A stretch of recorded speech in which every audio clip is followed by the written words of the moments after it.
Okay, welcome everyone. Glad you all were able to join us today.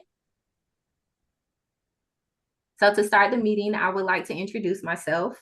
I'm Tia Washington, Senior Manager of Career Pathways on the Urban Forestry team at American Forest.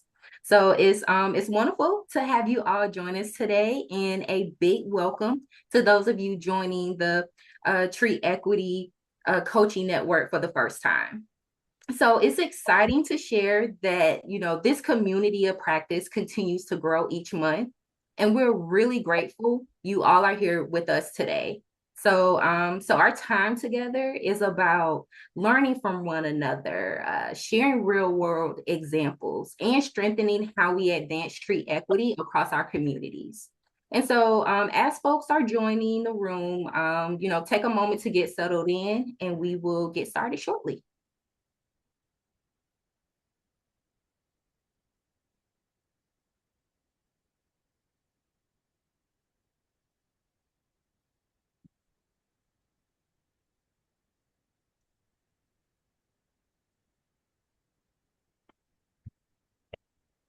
Okay, so while everyone is getting settled, I want to briefly ground us in who we are and what we mean by tree equity here at American Forest. So it's about its core. Tree equity is about making sure everyone has access to trees and the benefits that they provide, such as cleaner air, cooler neighborhoods, better health, and stronger communities. And so, in practice, that often means prioritizing communities that have been historically underinvested in and unfortunately overburdened. And so, at American Forest, we work alongside local leaders and partners across the country to help them turn that vision into action by supporting communities as they plan, build, and sustain healthier, greener places to live. And so if you're looking for support, tools, or partners in this field and in this work, know that we're here and ready to help.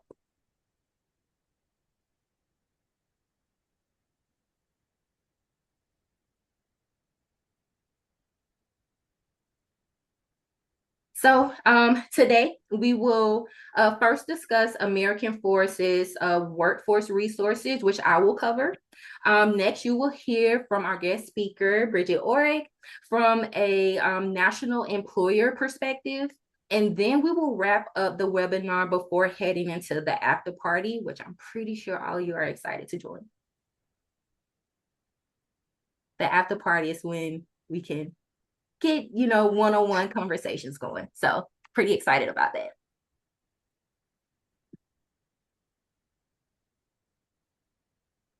Okay, so to kick off the webinar, I want to start this part with something really simple and really honest.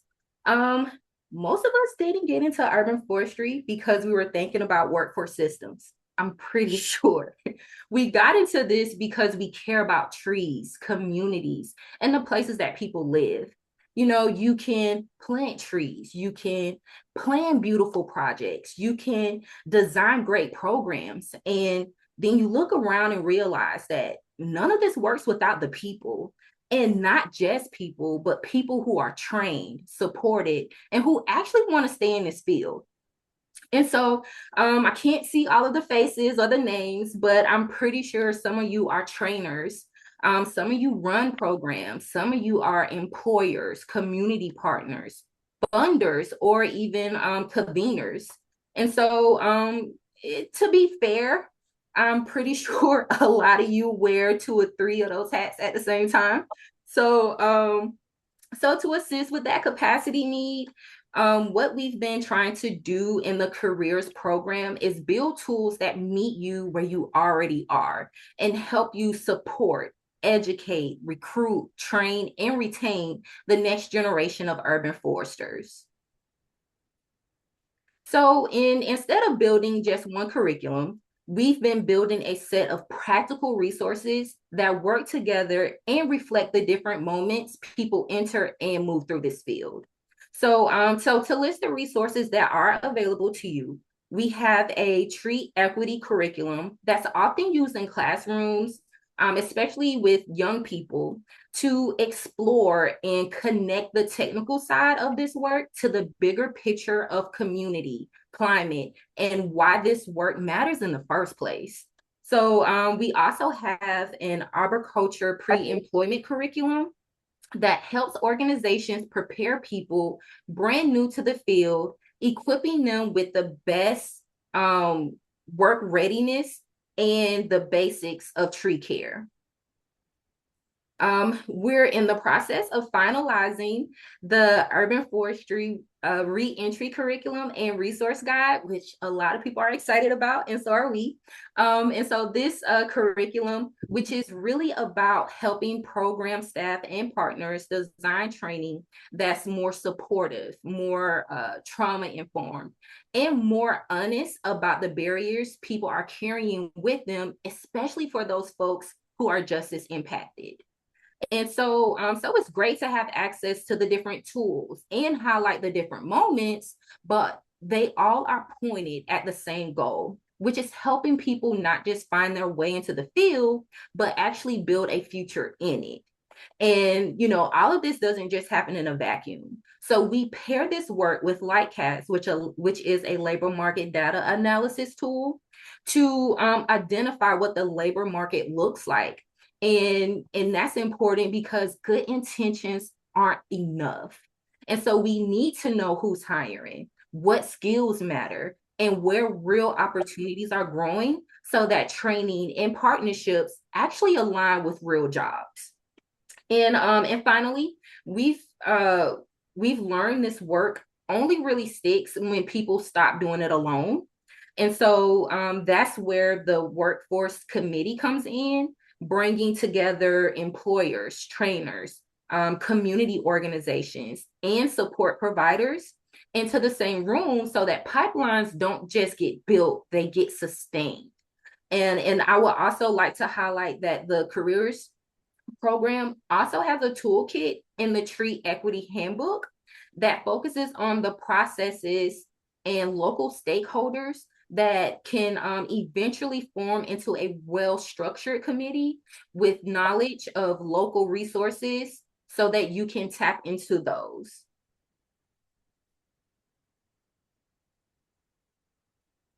So here's the part I always come back to.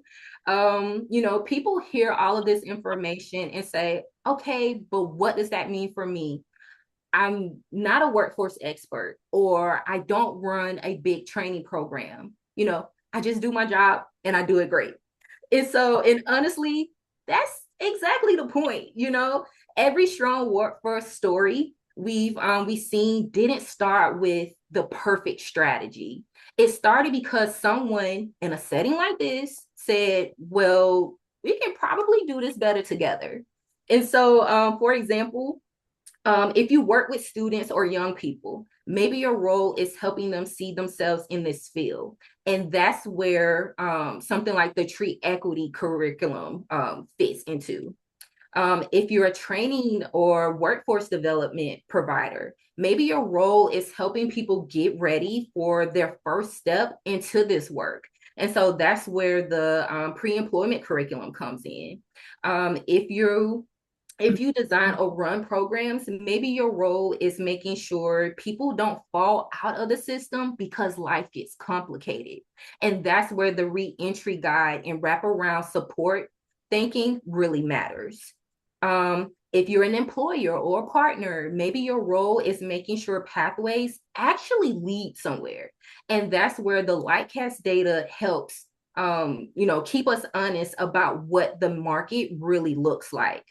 And if you're someone who's tired of seeing good efforts happen in silos, which I'm pretty sure we've all witnessed, maybe your role is being the person who bring folks together through workforce committees and shared planning.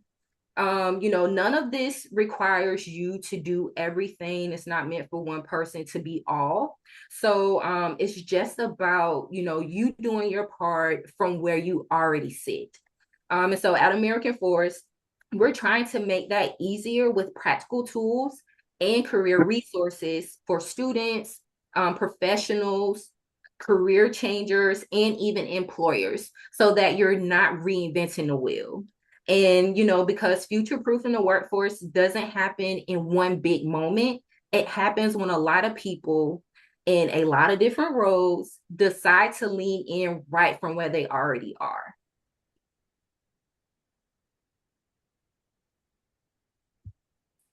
Okay, now for the fun part, or the first fun part of the webinar. I'm happy to introduce Bridget Orrick with the Davy Tree Expert Company.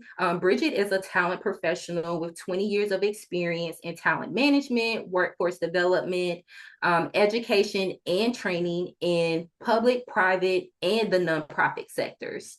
In her current role, Bridget leads Davy's talent development team in human resources. So let's all thank Bridget for joining us today.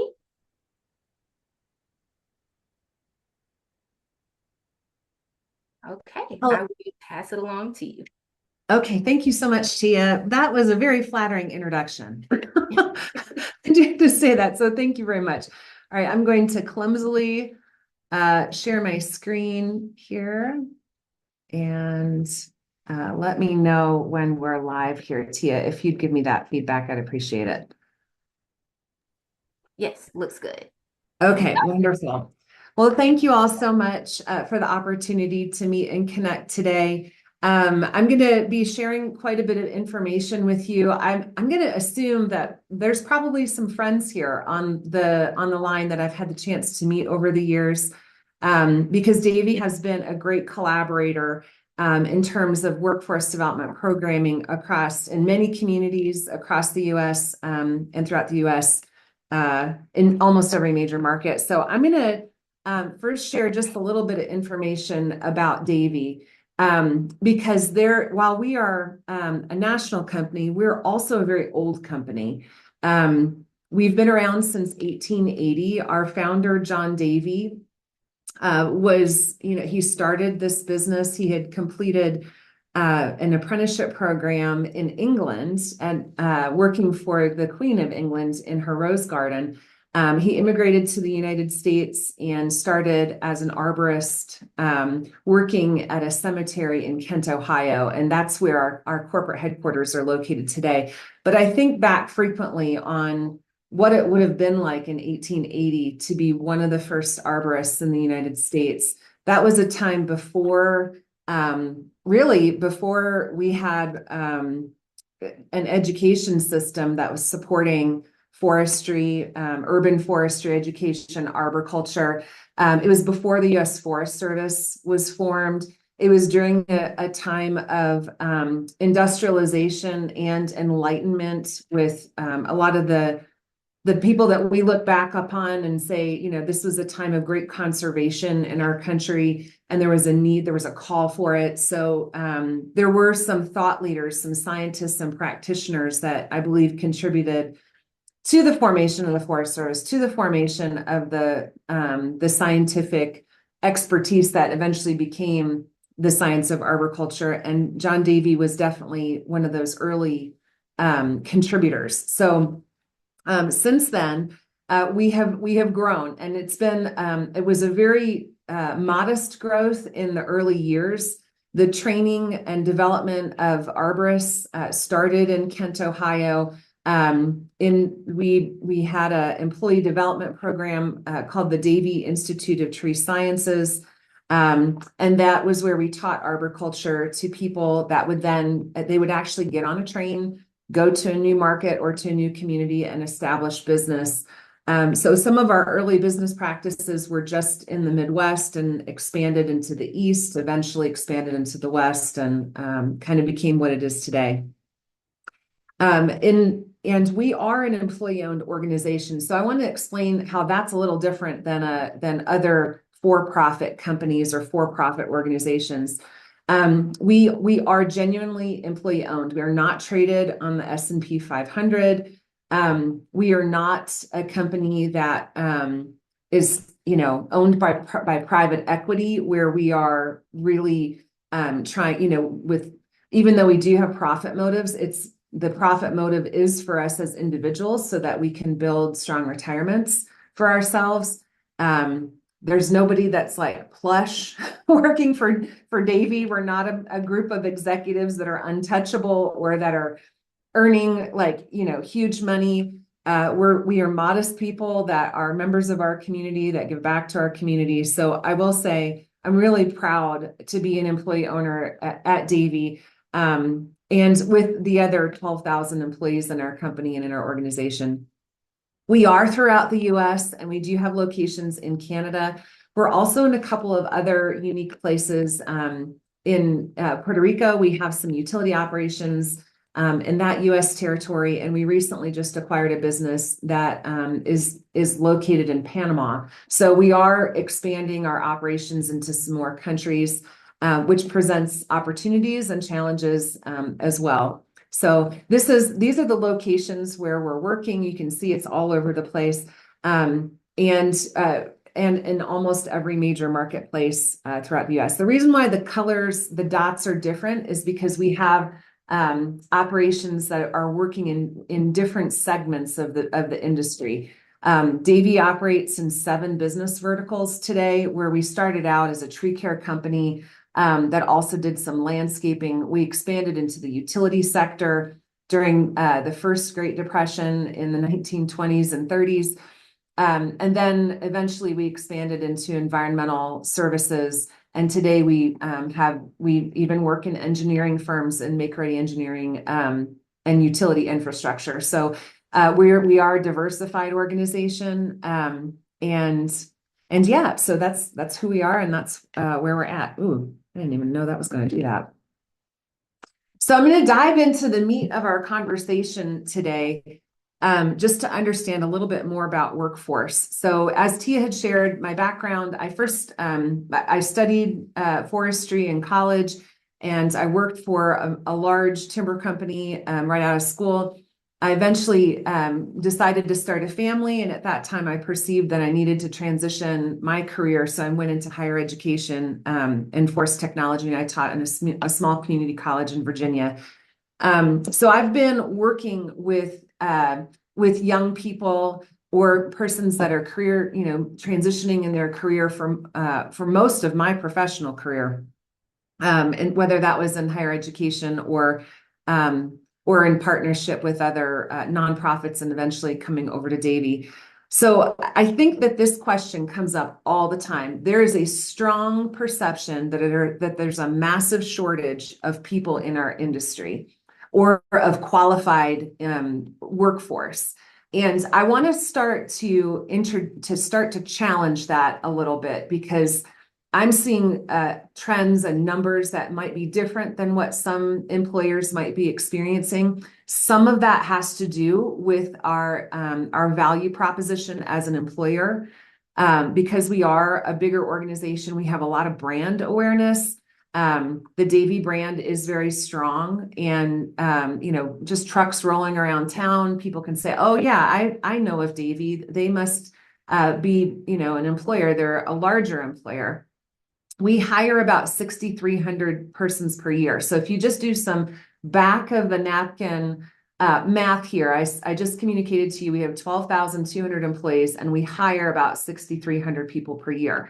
So I want to dissect that a little bit more, because this industry can be considered a high turnover industry. It's not just Davy. It is every major employer that works in arboriculture, landscaping, and utility in the utility sector. So most of that organizational turnover in our company comes with utility contract changes. So it is driven by the nature of that business. Sometimes utility companies will put their system out to bid on an annual basis or every 3 years. Sometimes intermittently between those time periods, just depending on how they're managing the work ahead of them. And so when those contracts go out to bid, sometimes our employees, most of the time, they stay in the location where their families are. Like, they're not going to stay with Davy just because we lost a contract to one of our competitors. or they're not going to stay with the competitor if Davy wins that contract. Like they're just going to switch their shirt. That's literally what we call them. We have some employees that have come back to work for Davy over 8 times because the contract has switched over year over year. So I would call that that trend is much more associated with our client base than it is, for us as an employer. And so almost 60% of those persons that are being hired per year are affiliated with that sector. So when you kind of tease that apart, we're actually a very stable employer that has lower turnover than most companies. So I will say that that's a big observation point. I also want to point out that we study our employees very closely, their career development from the point of entry when they're at first an entry, they take an entry level job. They start to pursue employee development within our company because we have a lot of great options there for people that are new to the industry. We have the greatest retention rates from persons that have individually chosen to pursue college education at any level. So that's without receiving any type of credential from that college, whether it's a certificate or an associate degree or a bachelor's or beyond. If a person takes some classes in college, they are much more likely, if it was something in this related green industry, they're much more likely to stay in the industry, whether or not they've earned that degree. We have much greater retention from women in our industry. They are much more likely to stay at a place like Davy. Some of that may be due to our exceptional benefits. But generally speaking, they're much more transparent about career transitions. Also, our Hispanic or Latinx employees, like all of the different Latino folks, they are much more likely to stay at our company as well. So this is one of those unusual situations where I can say the white male may demonstrate a greater likelihood to transition in and out of Davy than some of these other people groups. So going back to the original question here, is there a shortage of people in our industry? Just this last year, for the 6,300 persons that we hired, we received over 130,000 job applications. We conducted 20,000 pre-screening calls, held 12,000 employees, and extended 8,200 offers to hire that group of people. That requires a pretty big team of people to source candidates, recruit those persons to apply for job applications, to monitor the applications that are coming into our team. So I realize not every company or every state agency or municipality, is going to have this scale of an applicant pipeline that they have to manage. So let's get down to the nitty gritty here. That's a lot of volume that our company is working through to be able to hire those persons.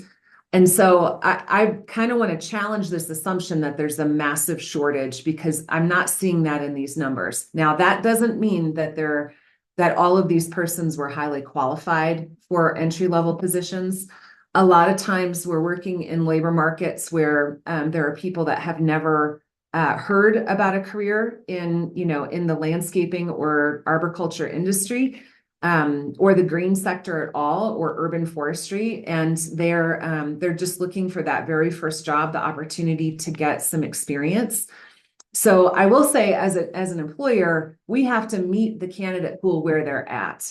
And we are much more well-positioned to do that with trainers and some of the resources that we've built within our company to ensure that we can support people in their career development. So I think that it's becoming more difficult for candidates to obtain a job. And I don't know, I'll just throw this out there to the group, and you're welcome to assert your opinion here in the chat. But I think that today's job market is much more difficult to differentiate yourself with the, like applicant tracking systems have AI and bots that can screen candidates.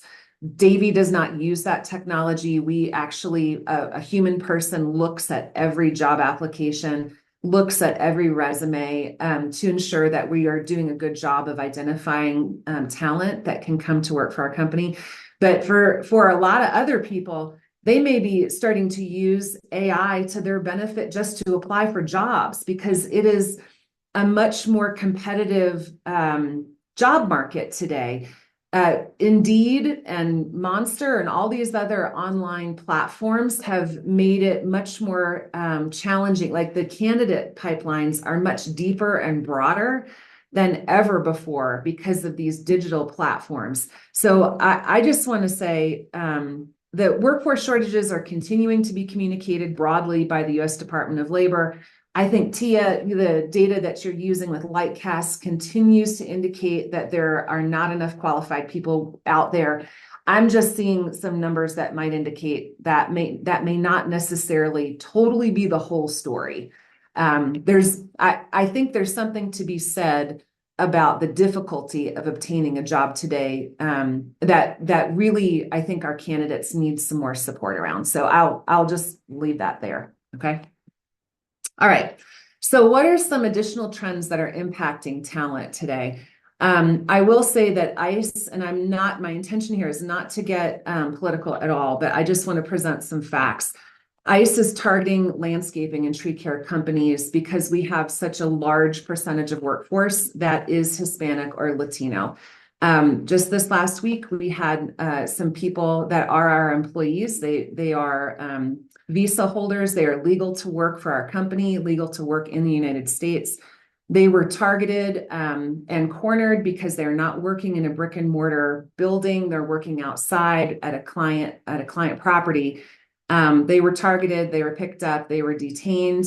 And as an employer, I work in human resources. We were the ones that had to approach the families to tell them that their family members have been detained.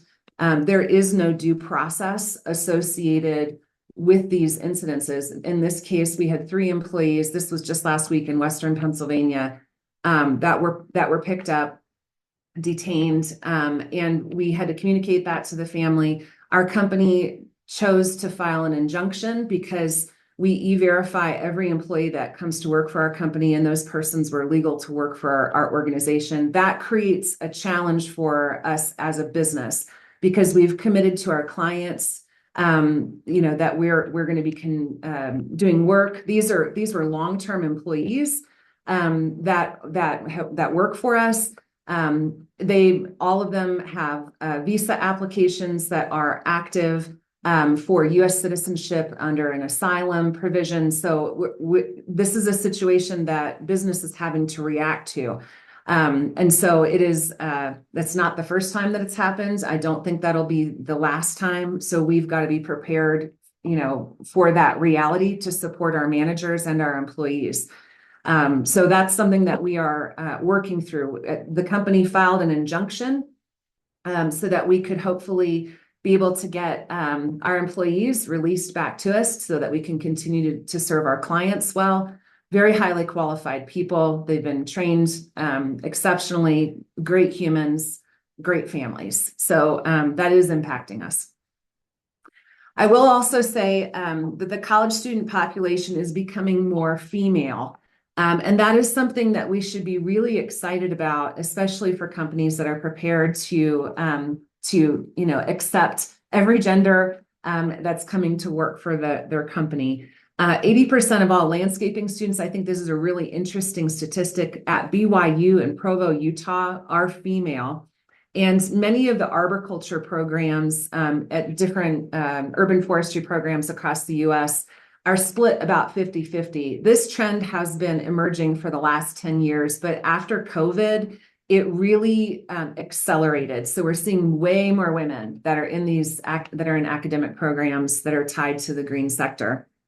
And some of them are even more balanced to be even more female. I think as a result, employers need to adjust. And these are age-old things. We've been talking about this in different community circles for a very long time.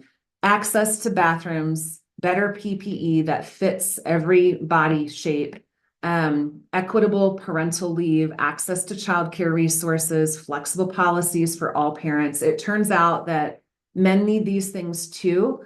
They prefer to go to the bathroom in a private facility, just like women do. So These are things that we've got to continue to work on as employers to make the employee experience better for everyone. So that's something that we've got to continue to pay attention to. And I will say another trend that I have seen even more recently is that associations are wavering in their support. For example, the International Society of Arboriculture, their student chapters, they collapsed. There's been a lot of enthusiasm recently about seeing if those can reemerge. That's an additional weight that faculty have to take on to advise those student chapters, and they need support behind that effort. So that's something that is a trend that we should be paying attention to. The Tree Care Industry Association canceled student career days this last November, which is a really big disappointment personally for me, because I loved that event. I loved how it was supporting young people. It was diversified for workforce development programs and apprenticeships. It wasn't just college students that were attending student career days. So that's a trend that has started impacting things more.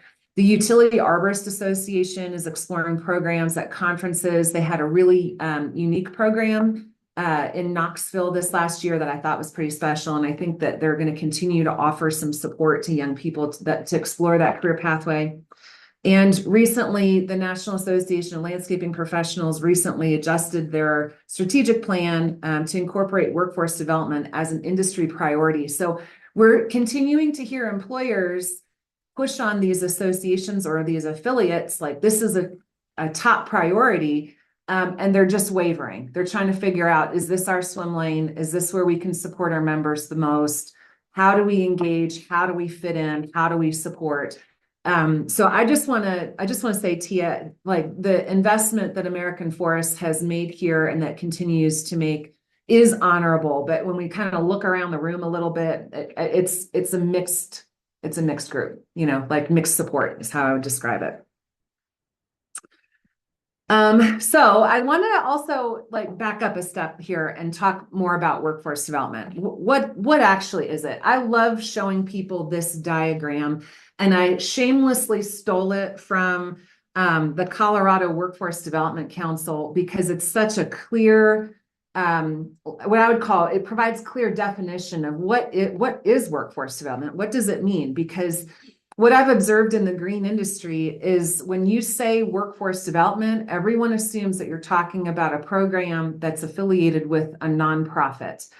That is not the case in other industries. Workforce development is a much broader term that's used that starts, with young people, introducing them to career paths, and extends to learning about work, learning through work, which could be, in the form of internships, pre-apprenticeship programs, and then learning that occurs at work. So it's a much broader continuum of experiences that people, that has to be built on like a local level in order to introduce people to these career pathways or career opportunities in organizations. So it's all the systems and processes that take to build these types of things. So when we're talking about learning about work, that's things like career counseling or planning career fairs. Those are those are opportunities for people to explore and learn more about the industry.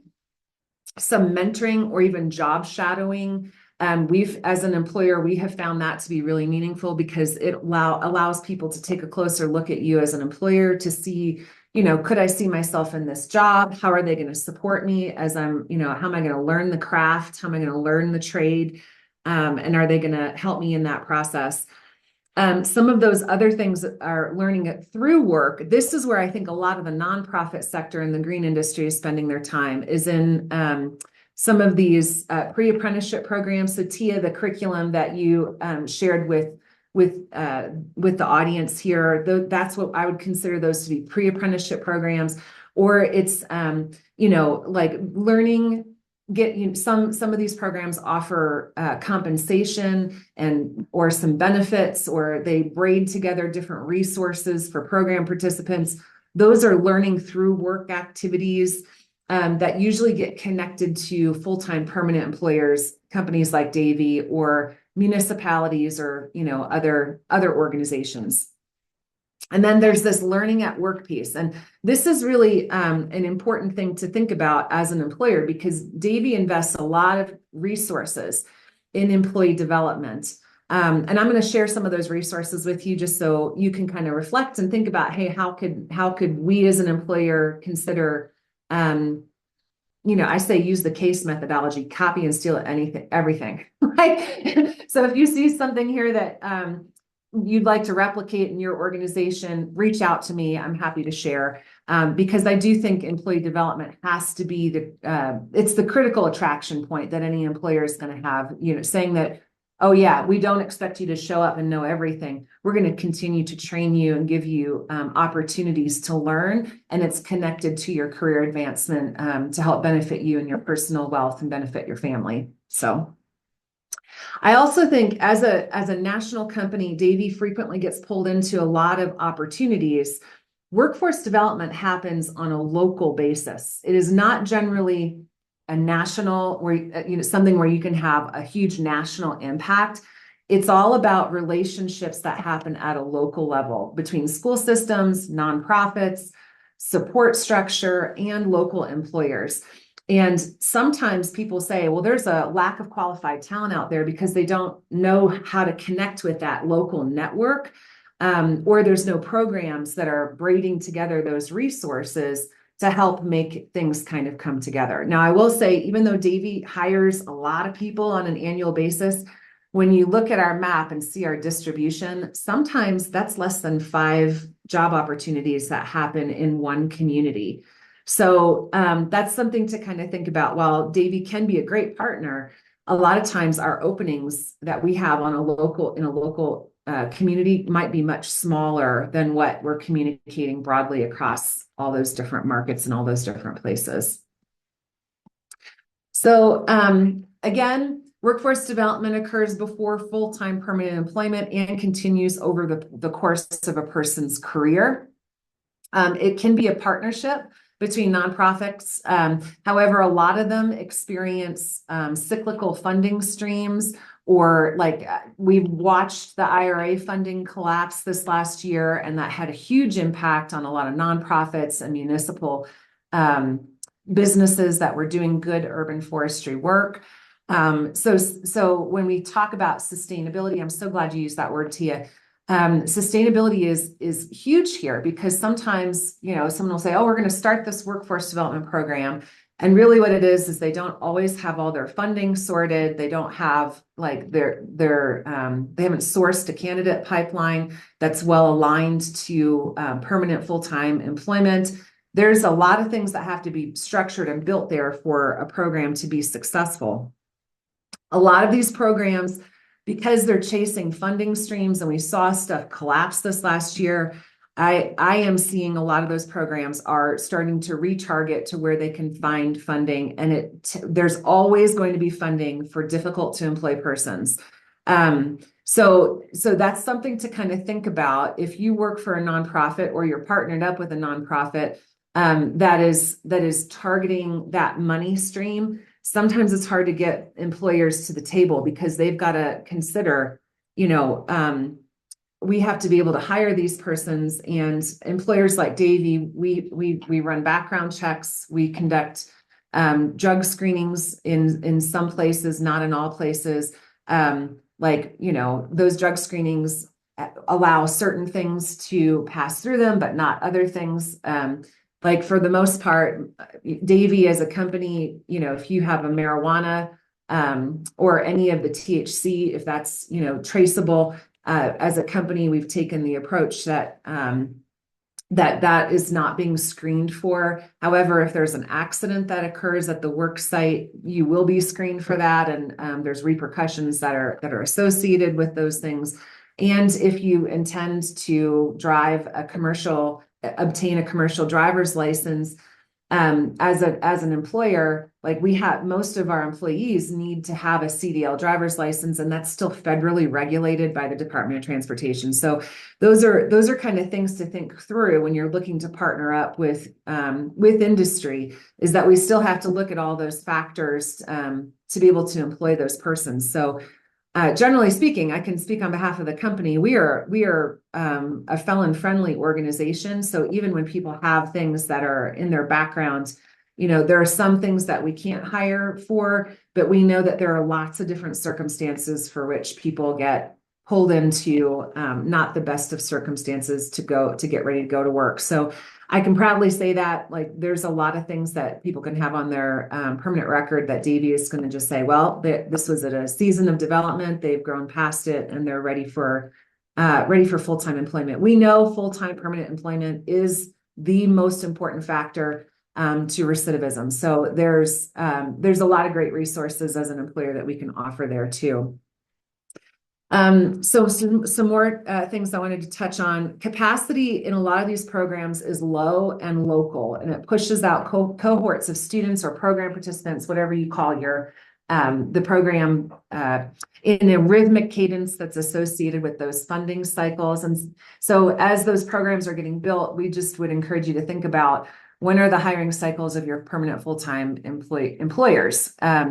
Spring, March and April, those are times of year when hiring is at its peak.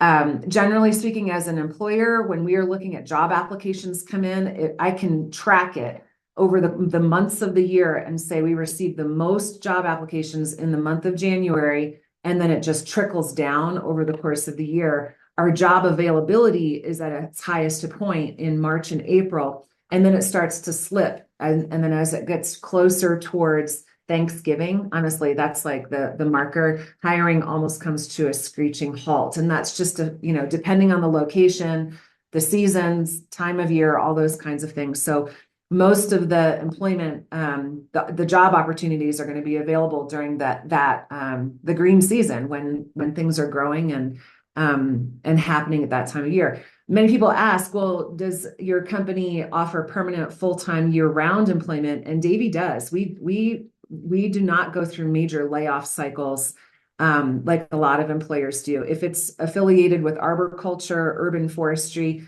any of our tree care services, those are year-round employment opportunities. Our landscaping division goes through a minor layoff period, so where we have landscaping opportunities where we're just working with our commercial clients. There is a slowing that happens during the winter season. And so that happens with a lot of other businesses too, but for the most part, most of our jobs are full-time permanent employment. So there's not like this huge break that creates, I call that chaos for families, like where income is reduced during the winter months.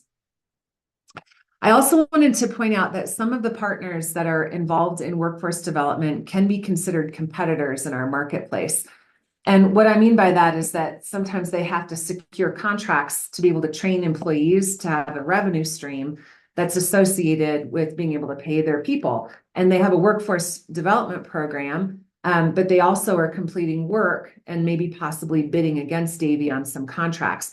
Those are opportunity areas. And I will say that, some people on a local basis might say, oh, that's not a good thing. Maybe we shouldn't be promoting that program. I see it as a much bigger opportunity for us to find a way to collaborate and work together to serve clients well, to help develop the workforce and find ways to give those persons permanent full-time employment, because that might not be a promise that a nonprofit could offer into perpetuity. So I say it's an opportunity area that needs to be looked at further. So some counsel from someone that's been doing this for about 20 years. There are many nonprofits that are interested in workforce development programming for landscaping and arboriculture. And I mean, if I can't even quantify the number of them in all the different markets and all the different places. And they're emerging and they're growing and they're shrinking. And trying to put a pulse on that can sometimes be very difficult. And sometimes those programs, since they're driven by different funding cycles, they're not always a reliable source of candidates for employers. So I will say, some of them are strong, super strong, and super well funded and well connected. It's the ones that are first emerging that are very fragile and very delicate and need a lot of nurturing and care while they're kind of figuring stuff out for the first time.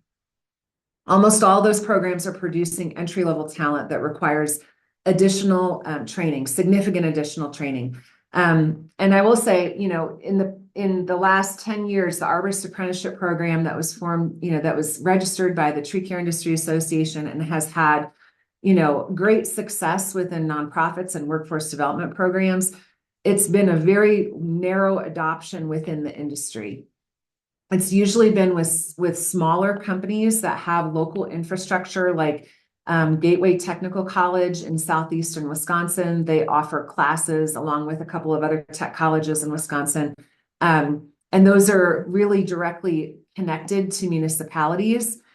Smaller companies like up in Boulder and in Denver, there's an apprenticeship program that runs through Front Range Community College. They've found that to be a great connection, but with great breadth, it hasn't really picked up much more with a lot of residential tree care businesses. For the most part, apprenticeships are tied to unions in larger employers. So Davy, as a company, we have many employees that are members of IBEW, that are members of a bargaining unit. Those bargaining units don't recruit, and utility arborists don't attend classes at the union hall. So some of the infrastructure that's been built with community and technical colleges, like the unions aren't accessing that. They're disconnected. It's because it's through the electrical workers union. They call those apprenticeships woodsman apprenticeships, which is kind of wild to me. It's gendered even, but that's what they call them. And I think that their long-term intent, their interest in supporting those employees is to build a qualified workforce that would go into like electrical line worker type of job opportunities. So most of those IBEW apprenticeship programs are just time-based. They're not competency-based. There's no coursework. Like there are some, like the union hall might have some trainings that they want people to access that are not related to the trade, but for the most part, like it's pretty thin is how I would describe it. The non-union entry-level job opportunities are year-round for the most part with exceptional benefits. So I will say, while apprenticeship is being slow, it's being, slow to be integrated by employers. There are still a lot of really great things that are not recognized. So like as a company, Davy, the apprenticeship program that was built and registered with the Department of Labor is the first 3 years of employment at our company. Those are it's the exact same standards. So as an employer, when people say, hey, can we register these apprentices and can they come and work for you? We're like, sure. But we don't always award that final credential at the end of our employee training because we've been doing it that way for 146 years. And we haven't needed to have an additional regulatory body providing oversight of our employee development programs. So for the most part, like, we can do onesies and twosies, but we wouldn't build a structured program for a pre-apprenticeship to a registered apprenticeship at Davy unless it involved something with the utilities. So that's something to kind of think about. Where we had success partnering in other programs, Woodlawn Cemetery has been a great partner to Davy in our landscaping division. That's been one of our flagship programs where we've been able to introduce people to the career path and then hire them at the conclusion of their pre-employment training program. The Tazo Tree Corps, that was a partnership that we had with American Forest. We still have employees that are working for us today, even though that funding cycle expired. Tia, I can't remember how long that's been, maybe 5 years ago.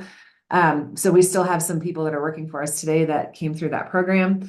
The Greening of Detroit is a nonprofit that we've partnered with for over 30 years. It's been a feeder for our IBEW program and the utility and residential tree care operations for DTE, which is the utility company in Detroit. We've had a lot of success with college engagement over the years and the apprenticeship programs that are tied to utility. So some strategies for success. I need to do a quick time check here, Tia. Do we have 10 minutes left? Is that right? Yes, we have 10 minutes left. Okay, I'm going to fly through these things so that we can leave some time at the end here. So when we're looking at future-proofing the workforce, we've got to look internally at our organizations and say, how can we if we've got, a workforce shortage that's being reported by the Department of Labor, and there's some challenges associated with producing qualified talent that can come and work for us, what are the strategies that will work? So as an employer, I think you have to look at developing employees for the life of their career. And Davy has instilled a tremendous amount of structure around employee development to meet the candidate pool right where they're at. If you're entry level, you've never climbed a tree before, you've never done plant health care, you've never planted a tree before, you don't know anything about the species, we've got the infrastructure to train those persons. The folks that you see here in this tree, I love this picture. These are my friends. I love this photo. These are our skills trainers, and they are full-time teachers and trainers that are on staff, and they're located throughout the United States. They provide support to our local operations. We also have technical advisors that are scientists. Most of them have a master's degree or more and provide support to our arborists throughout the U.S. So that we can correctly identify tree, insect disease, pests, pathogens, mechanical failures, things that are happening, provide that additional support to our people so that they can, with confidence, provide service to our clients. We offer many different academies. That's what I'm going to call it, like an academy. It's training programs that are dedicated to developing our employees. So the Davy Institute of Tree Sciences, that is our flagship program that's been running since 1900. I'm sorry. So over 125-year program. And at the conclusion of that program, people sit for the ISA certified arborist credential. So that's a long-standing flagship program that we've had for a long time. The Davy Institute of Grounds Management, what we call DIGM or DIUVM, these are all academies where people take a break from work, they go and they learn, they develop, they earn certifications that are industry recognized credentials, and then they return back to the work. We have, face-to-face instruction that happens throughout the company. We have a full LMS platform with instructional designers that would rival any university.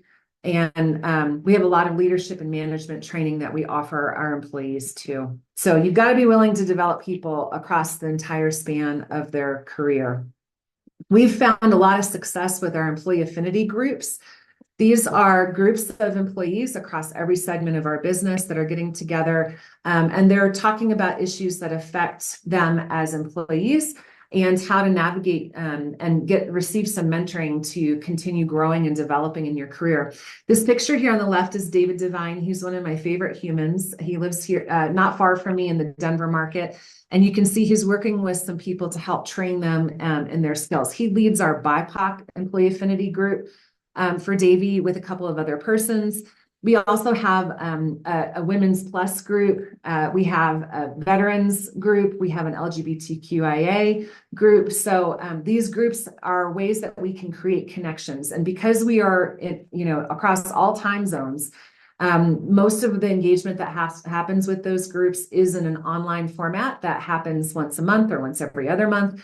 And then we also have workshops that are specific for some of those groups to help those employees receive additional training and development, access to more opportunities.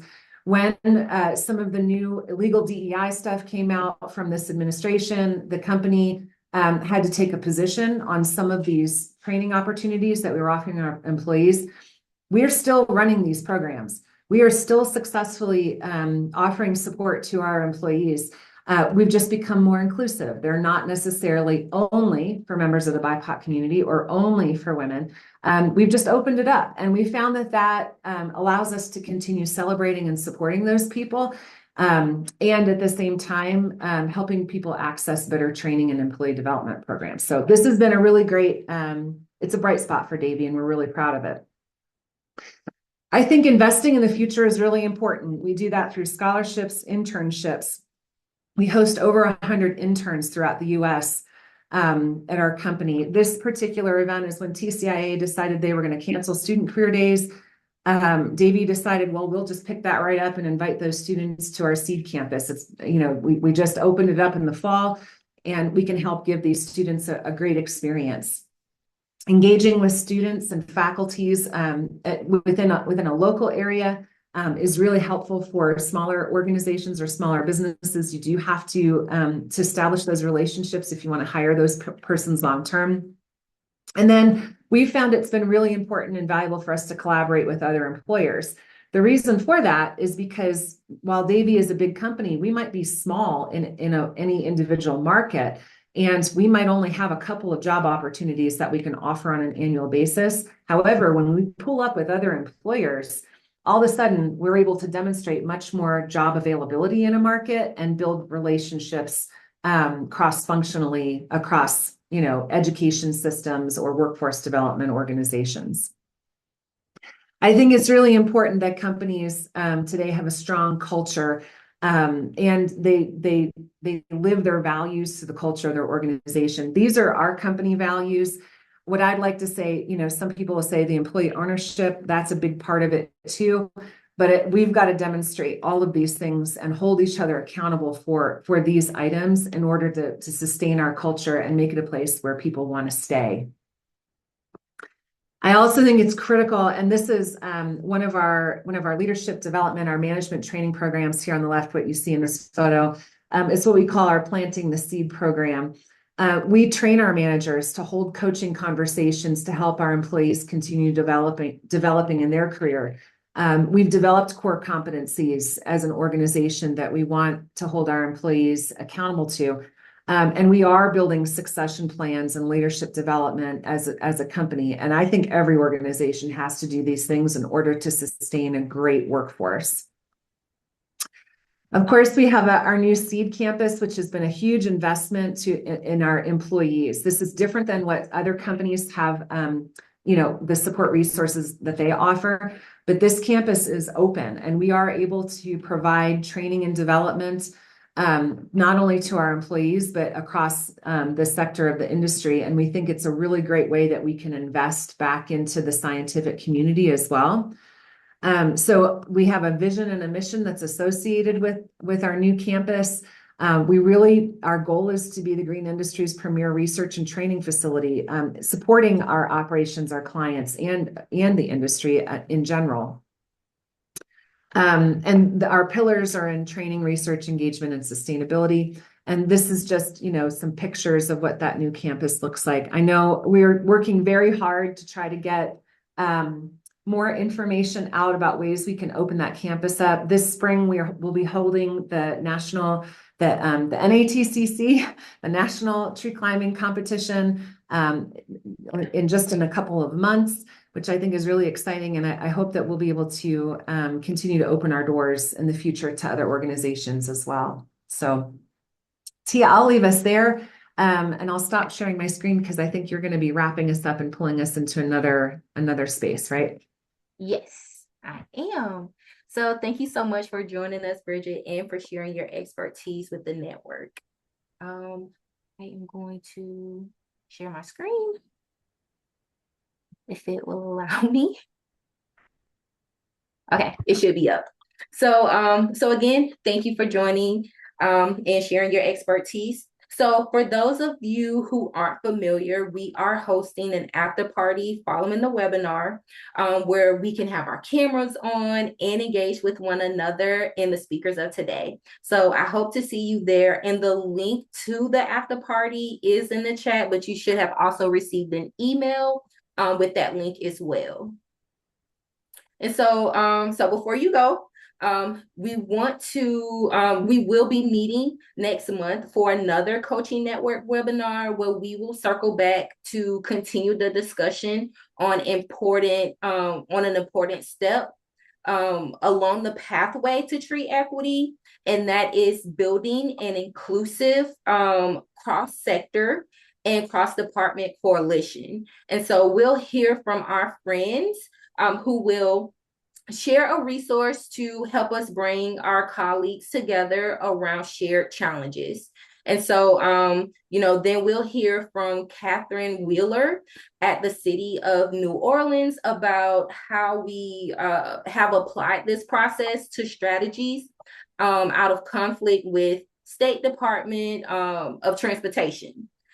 Please follow this link to register for the webinar, and we hope to see you there as well. So one more thing, and I promise it's one more thing. Please scan this QR code or click the link to which will be shared in the chat to tell us about your experience today and share your information so we can submit your time for ISA continuing education. Just to note that if the survey is not complete, unfortunately, you will not receive your CEUs. So I will conclude it there. We're right on time. Thank you, Bridget, and thank you all for joining today. And we're looking forward to seeing you at the after party. Bye. Thank you all. Bye.